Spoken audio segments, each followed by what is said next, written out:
Hello everyone, Jonathan here from Triple M Games, and in this video I'm going to be answering some YouTube comments. And I'll be showing a few things in Blender, maybe 3D Coat, and eventually at the end of this video I'm going to be talking about why I haven't been uploading videos as often as I used to, what happened in 2020, and what's happening now. So, first thing we're going to do is I'm going to open up a web browser, and I'm excited to show you this, but we have reached 305 subscribers. Thank you for subscribing to my channel and being a part of this game dev journey. This next section is going to be kind of hit or miss, but first comment we're going to be answering is, we all understand the importance of good texel density, but after watching your tutorial, in quotation marks, I still don't know why my properly unwrapped model packed with UV Packmaster has extremely low texel density and I can't texture it in Substance Painter. Very helpful. So I detect the amount of sarcasm in your voice, but at the same time I understand that texel density and UV unwrapping is a complex topic and one that a lot of us don't fully understand, me included, but there are a few things that can help you along the way. Now that I have Blender open, I created a plane, and then I duplicated it 4 times and scaled the UVs to this texture. This texture is just a color grid set to 1024 by 1024, and you'll notice that the UVs are overlapping, and they're at different drastic sizes. So the goal is to show you that this small plane, you can see the pixels of the number 4. Over here you can see both the D and the 4, but the pixels are less drastic, or less exaggerated. And as you see the big plane, you can see everything without really noticing the pixels. And the goal is to make sure that you have an object that's fairly uniform. Like these 2 lines are fairly the same even though they're offset, but since you're going to be texture painting in like Substance Painter or 3D Coat, then that really doesn't matter too much, as long as your UVs are set up properly. I say proper, but there are so many ways it's basically a technical art. And just to prove that, we're going to go to UV, Pack Islands, and we're going to go with 0.3. I didn't have all of them selected. I'm going to Control Z that. I'm going to press A, UV, Pack Islands, and 0.03 seems to be a fairly good pixel distance apart. And if I were to texture paint this, I'm going to draw a line over here, wink, and you should notice that it looks pretty much the same. Of course there's going to be some stretching, but that's just how Blender handles the kind of edges.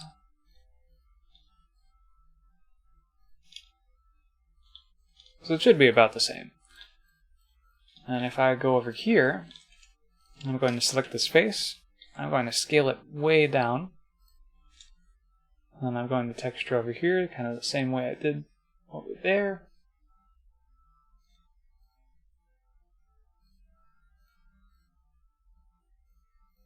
And you're already seeing some difficulties painting across these.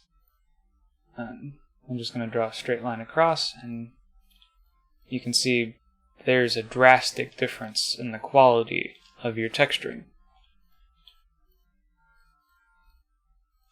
So texel density is the area on a texture that your UV takes up. So how many pixels per UV area. So there's a drastic difference in these 2 texture UV sizes.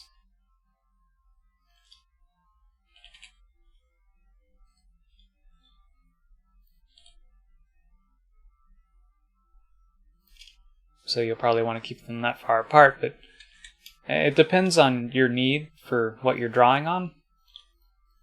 Like if you're baking out a wood texture across these two areas, you're going to notice that the wood grain is going to be a whole lot different than what one side is.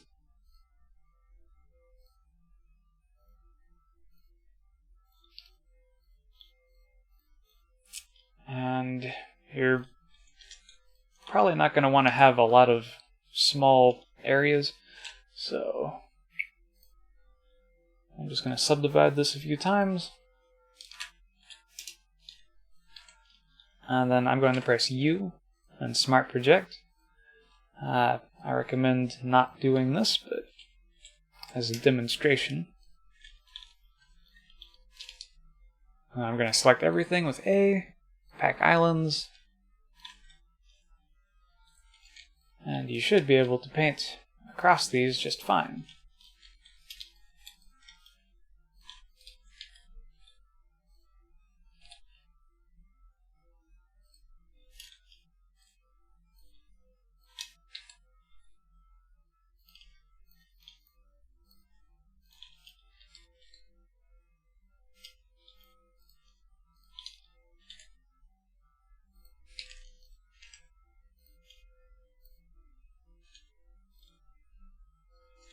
As you can see here, I've exaggerated some of the UV areas.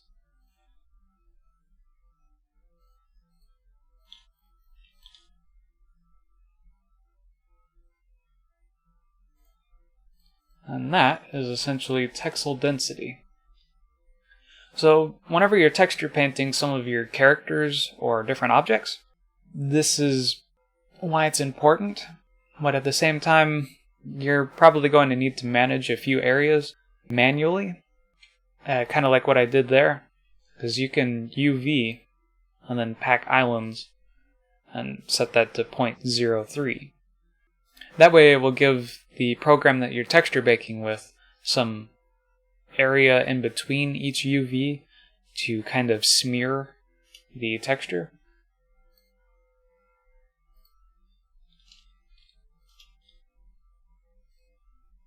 Here, I'll just draw a line here. You'll notice that there is a 2-pixel smear around each UV whenever you texture paint. The same goes for texture baking as well.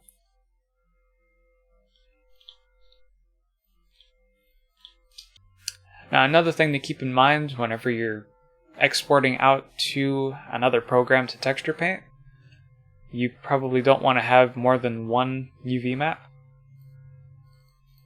I usually name it like UV map 0. Another thing that you can do is applying the auto smooth to the normals, giving it a modifier, weighted normal, and keep sharp. Sometimes you get different results whether you want keep sharp or not. Also make sure that it's shade smooth, and then go through and export your object. So hopefully the second explanation kind of helps you understand it a little bit more. I know this topic of texel density to UV area is an advanced topic. It doesn't always mean that every face of your object you want to texture needs to be exactly the same. There have been moments that I've had like the bottom of a mesh be really small compared to everything else, so it would give me more texel density in the important areas of the model versus something that no one's going to see. One other thing you can do is try to overlap faces that mirror, but whenever you go to texture, you're going to want to avoid exporting all of your geometry, especially the parts that are mirrored. Like as an example, I had a table with 4 legs, and I also had something draping over the front of it. So what I ended up doing was exporting the table top, the thing that draped over it, and then I had 2 legs on one side. Those 2 legs I eventually mirrored over after I had exported and texture painted. That way I would save on the texel density while maintaining any kind of extra quality I could to try and maximize the texel density and UV map area. So yeah, I hope that helped a little bit. I'm sorry if it still didn't help at all, but I tried.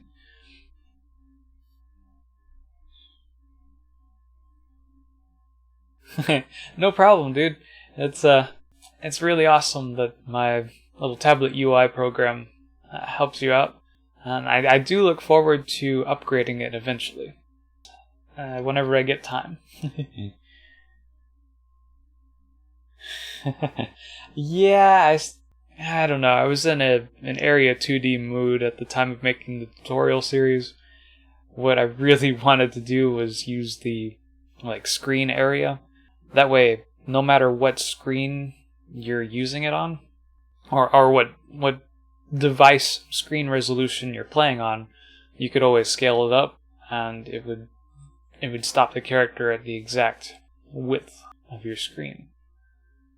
But yeah, static 2D. That's what I went with.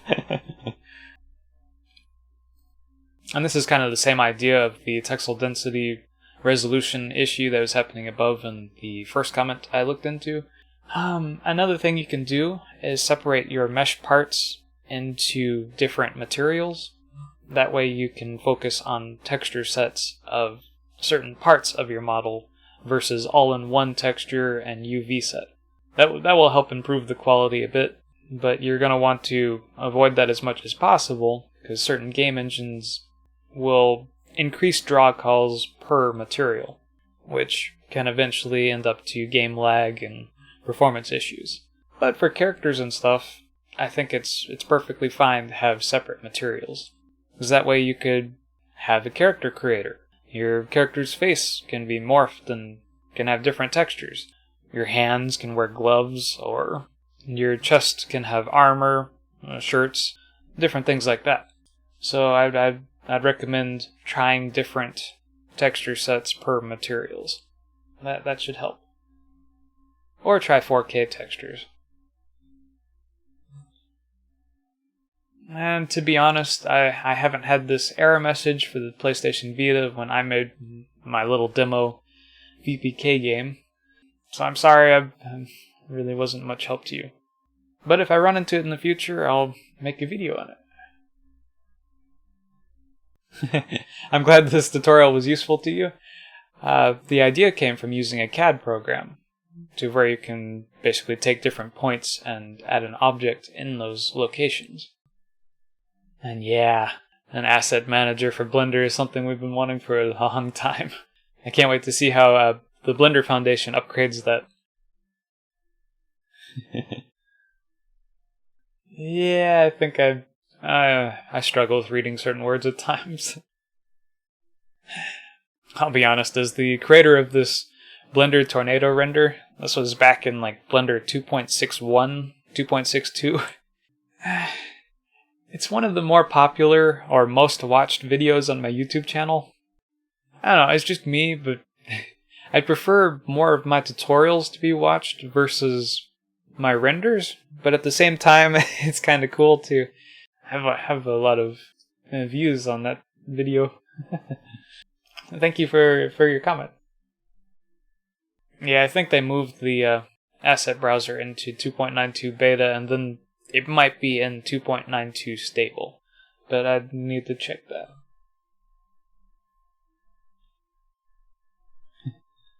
Awesome for you, dude. That's pretty cool. I mean, for me, it's just keeping blend files in a folder, and then I can append and link the assets when I need to, but it's kind of difficult to keep track of a lot of that. If you create an add-on for that, then that's really cool.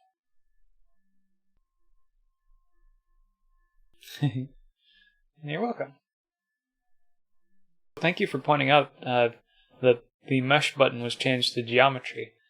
I think the Blender Foundation was being slightly sneaky about their geometry nodes implementation for later. But who knows? Yeah, spaces and file names can be a double-edged sword. I try to use underscores when possible, but yeah, I forget a lot of times. And thank you for pointing out what I was trying to explain about my tornado video. It's not necessarily a bad video, considering it was made back in Blender 2.62. But at the same time, it's not as good as a lot of the other YouTube channels that have made a tornado render. So I will grant it, I'm not the worst though. But it's not one of my greatest creations. And I'm sorry if my 15-minute video was too long for you. I do tend to ramble. But at the same time, thank you, bro, for standing up for me. You bring up a pretty good point. It is pretty convoluted in how they implemented the first version. Keep in mind, eventually, over time, this will hopefully get better. But as development happens, usually the first few versions aren't going to be the most user-friendly or fun to use. I do think it'd be interesting to have individual files. I mean, the best way to do that may be...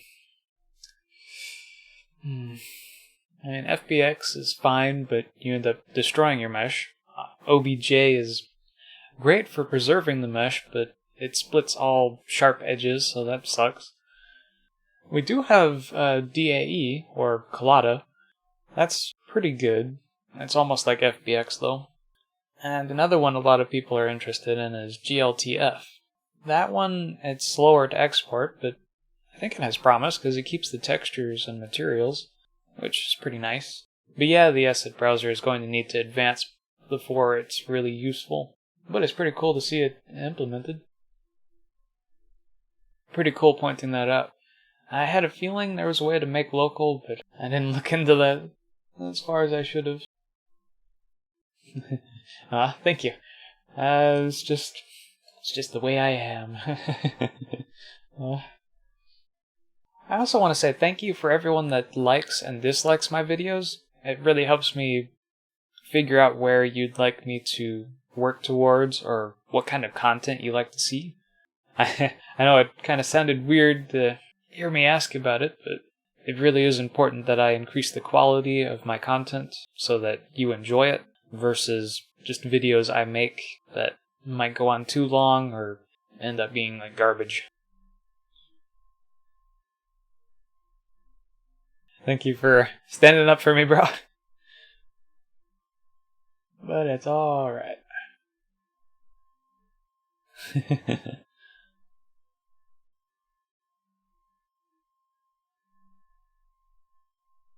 Thank you.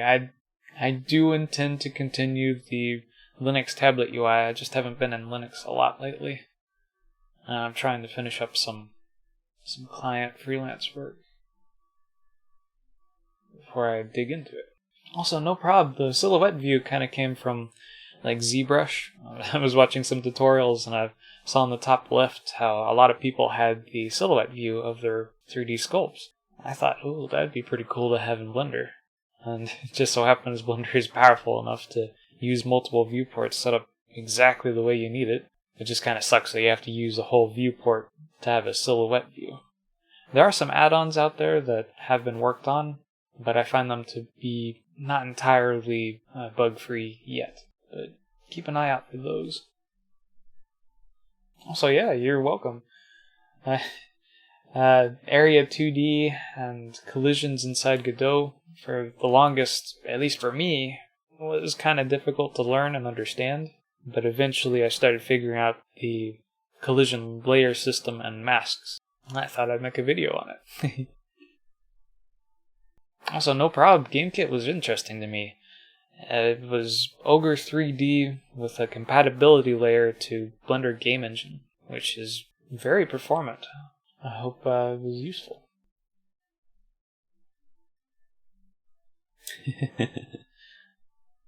No problem, CG Life.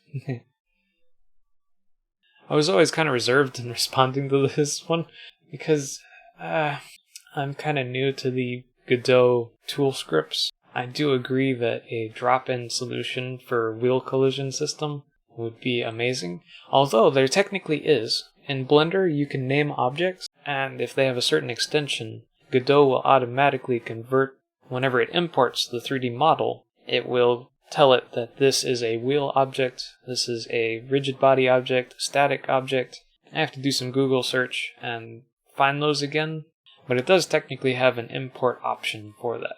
It's just in the name. I do want to apologize for the another Invaders clone series. I do have ideas on how to continue it. I wanted to run this idea by everyone. Let me know in the comments below this video what you think. But I did have this idea to use nodes, and each node would have a script on it, and this script would connect to the object that it is attached to. So it would get parent, and then it would tell it to animate if it was a sprite, or to move, different things like that. Even shoot lasers based on maybe a timer or something like that. That's basically where I'm at with the Another Invaders clone series. I haven't had a lot of time lately. I do plan to get back to it eventually. Just not now.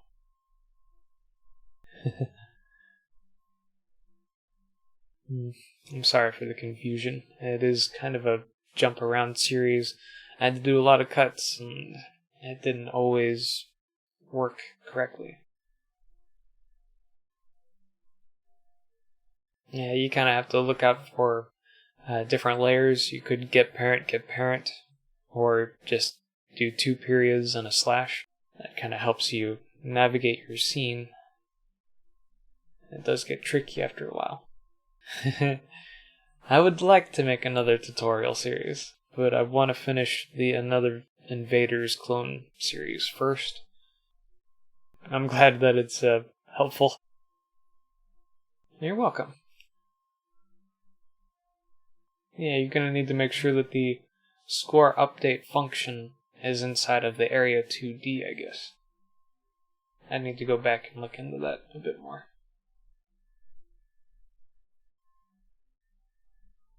My TMG Mod Tools add-on. It was an add-on that you could select multiple objects and it would automatically add modifiers, and you could change each setting. So you could add a subdivision modifier and you could change it on multiple selected objects. That way you didn't have to not use the emulate 3-button mouse setting in Blender. So you could use Control Alt and left mouse button. You could also use Control Shift Alt and left mouse button to pan around, things like that, without needing to lose the option that Blender has by default. If you hold Alt and left mouse button, you could actually change each selected object to use that setting. But when you emulate 3-button mouse, you can't use the Alt key and the UI without panning around or scrolling. So that was kind of why I used the TMG mod tools as well as a useful tool set for my own use. And that's a good tip for Godot that I keep missing. I just got so used to scrolling down to the bottom of the panel and adding a script, which would be so much faster if I just used the plus script button. So I guess in a way it is kind of like UV Packmaster. But UV Packmaster can allow you to set up certain areas, so it's almost like UDIM tiles would be more useful with UV Packmaster versus average island scale or pack UVs.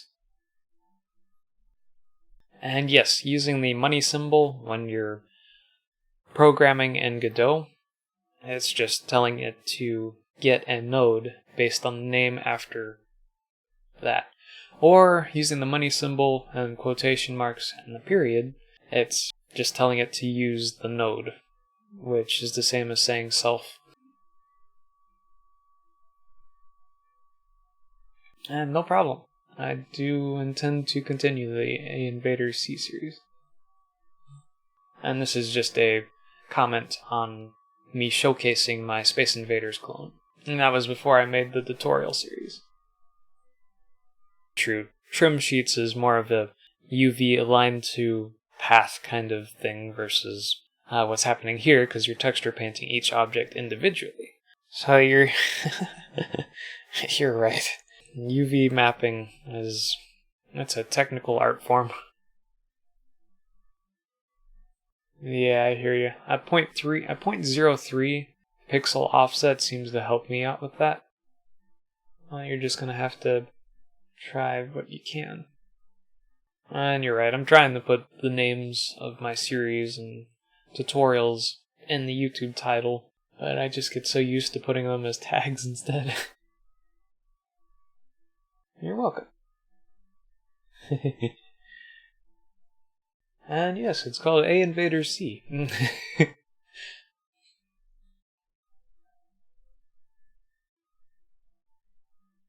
Luckily, someone else has created a Unreal Engine 4 to Godot type tutorial series, I think.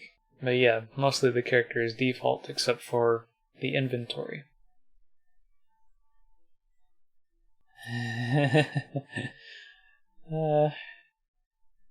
So, at this point, I might as well talk about what happened in 2020. Vikings Man Cave is a YouTube channel that was formed by Tim Vincent.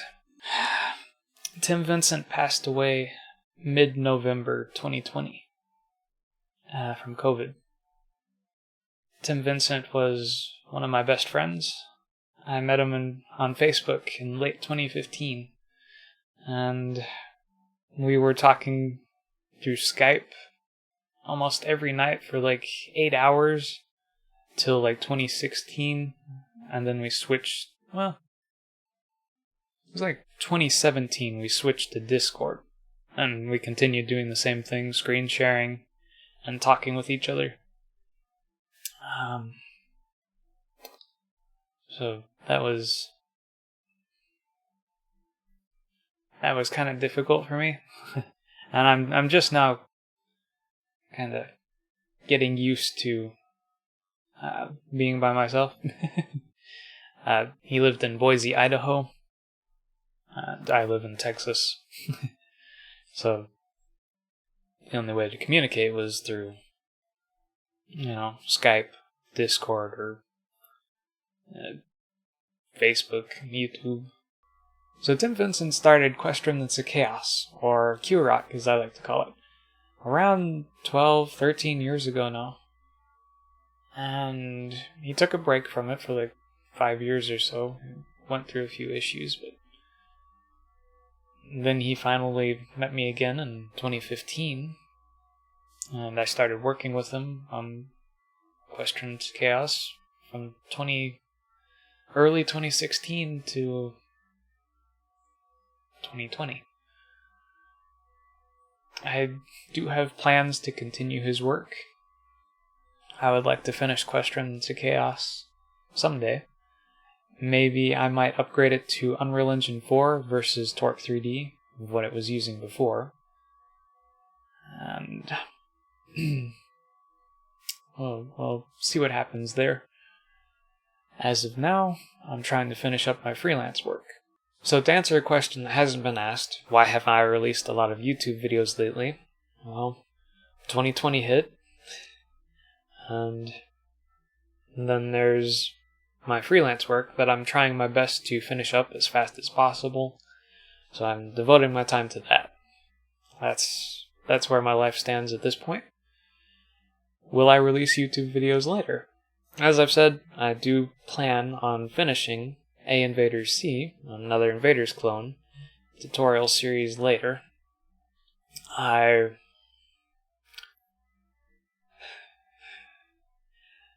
do plan on working on the Linux tablet UI, as well as a few other secret projects that will be released, hopefully this year, or if not next year. I don't know. Development takes time. But I do want to say thank you for everyone that have stuck around. And I want to say sorry for not releasing a lot of tutorials that deal with a lot of cool stuff.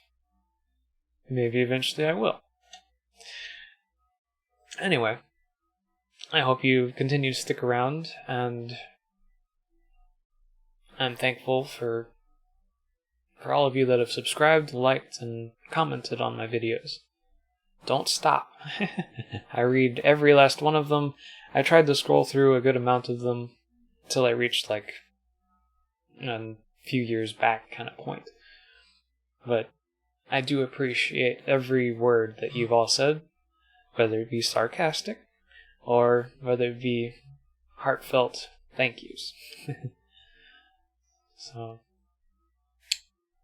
I appreciate every one of you, and I wish you the best of luck on all of your game dev projects, digital art projects, and just fun in general. Thank you all, and have a good day.